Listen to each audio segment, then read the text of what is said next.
16 juillet. 1er Chronique, chapitre 22, verset 1 à chapitre 23, verset 32. David dit donc, c'est ici que se trouvera le sanctuaire de l'Éternel Dieu, et ici sera l'autel pour les holocaustes d'Israël. Il ordonna de rassembler tous les étrangers et établis en Israël, et il leur imposa la tâche d'extraire des tellers de pierres en vue de la construction du temple de Dieu. David prépara aussi une grande quantité de fer destinés à la fabrication des clous et des genères pour les battantes des portes, ainsi qu'une masse incalculable de bronze et de bois de sorte que les Sidoniens et les Tyriens lui fournissaient en abondance. Il se disait, mon fils Salomon est encore jeune et inexpérimenté. Or, le temple qu'il s'agit de bâtir à l'Éternel devra être d'une grandeur, d'une splendeur et d'une gloire telle que sa renommée s'éteindra dans tous les pays. Je vais donc commencer à faire des préparatifs pour lui. Ainsi, David prépara beaucoup de matériaux de construction avant sa mort. Puis il fit venir son fils Salomon et lui ordonna de construire un temple pour l'Éternel, le Dieu d'Israël. Il dit, mon fils, je vais à cœur de bâtir moi-même un temple en l'honneur de l'Éternel, mon Dieu. Mais l'Éternel m'a parlé en ces termes. Tu as fait couler beaucoup de sang et tu as fait de grandes guerres. À cause de toutes les sangs que tu as répandues devant moi sur la terre, ce n'est pas toi qui bâtiras un temple à mon honneur, mais il te naîtra un fils qui sera un homme de paix. Je lui assurerai la paix avec tous ses ennemis d'alentour. Il s'appellera simplement le Pacifique. Et durant toute sa vie, j'accorderai la paix et la tranquillité à Israël. Ce sera lui qui bâtira un temple à mon honneur. Il sera pour lui moi un fils et je serai pour lui un père. Je maintiendrai pour toujours le trône de sa royauté sur Israël.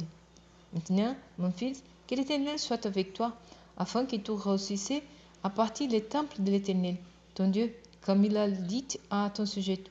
Oh, que l'Éternel t'accorde de la sagesse et de l'intelligence pour obéir à la loi de l'Éternel, ton Dieu, lorsqu'il t'établira sur Israël.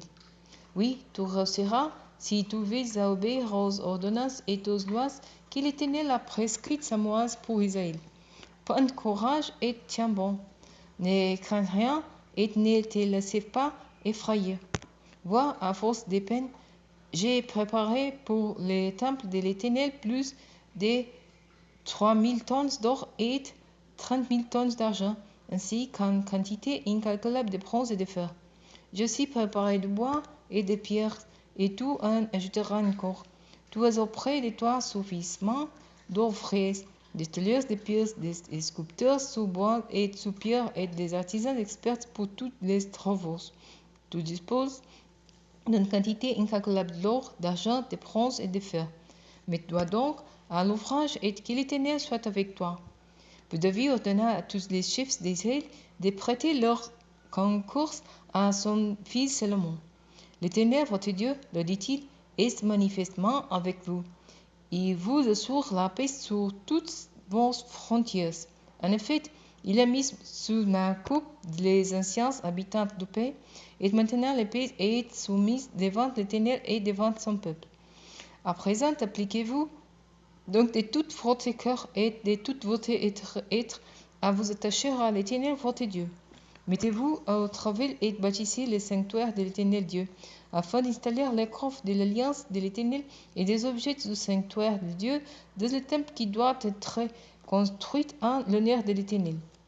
Lorsque David fut âgé et rassasié de jours, il désigna son fils Salomon pour régner sur Israël. Il réunit tous les chefs d'Israël ainsi que les prêtres et les Lévites.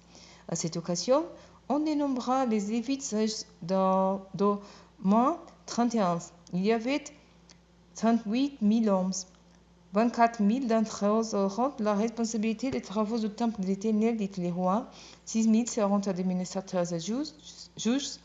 4 000 seront portiers et 4 000 auront pour tâche de louer l'Éternel avec les instruments de musique que j'ai fait faire pour cet usage.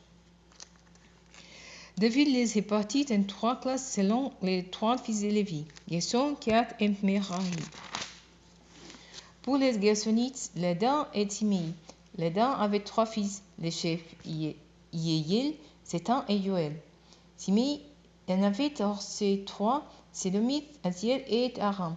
Ce sont là les chefs des groupes familiaux issus de Lédan. Simei a 4 autres fils, Yath, Sisa, Yus et Beria. Yath était l'un et Sisa les seconds. Yus et Beria n'auront pas beaucoup de descendants et pourront compter ensemble comme un seul groupe familial dans le dénombrement. Yath a 4 fils, Aram, Itzar, Hébron et Uziel. Fils d'Aram, Aaron et Moïse.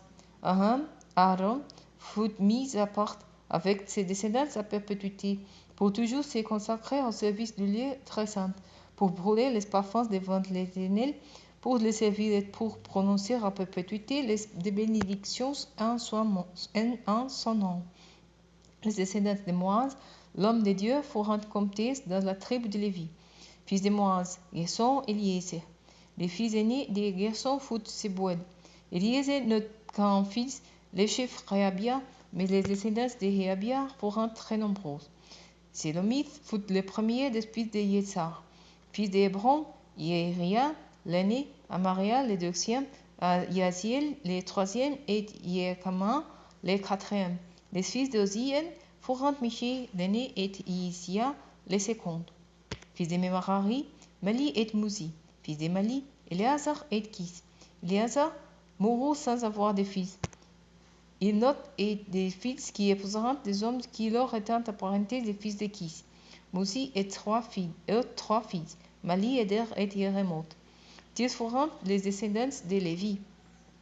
Selon les groupes familiaux et les chefs des groupes familiaux enregistrés un à un dans les listes nominatives lors du recensement.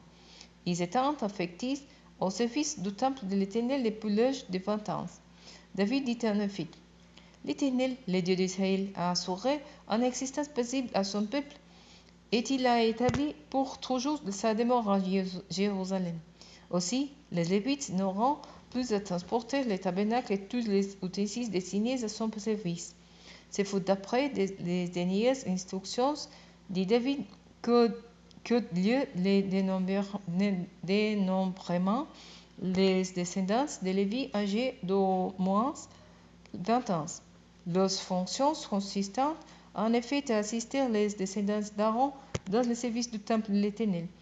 Ils avaient à ensevelir l'entretien des parvis et des salles annexes, la purification de toutes les choses saintes et tout travail relatif au service du temple. Ils avaient s'occuper des spèces exposées devant l'Éternel, de la farine destinée aux offrandes végétales, des galettes sans levain et des gâteaux frits à la poêle au boulis, et de toutes les mesures de capacité et de longueur.